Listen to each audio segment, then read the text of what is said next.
এটা ৰিলৰ কাৰণে কেইবাৰ শিক্ষা কৰিলি তই কেইবাৰ তই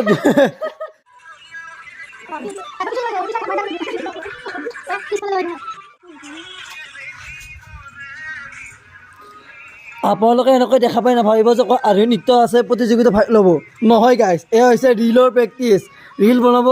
আৰু ৰিলৰ কাৰণে প্ৰেক্টিচ কৰি আছে গাইছ কোনো আধুনিক নৃত্যৰ প্ৰতিযোগিতা নলয় প্ৰতিযোগিতাত ভাগ ল'ব নাযায় ইয়াত অকল ৰিল বনাব কি কৰি আছে ৰিলৰ কাৰণে ৰিহাৰ্চেল কৰি আছে প্ৰেক্টিচ কৰি আছে গাইছ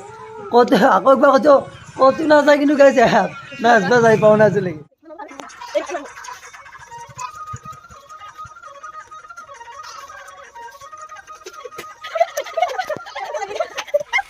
চাওক গাইছ চাওক এয়া হৈছে ৰিলৰ প্ৰেক্টিচ ৰিহাৰ্চেল কৰি আছে ৰিল বনোৱাৰ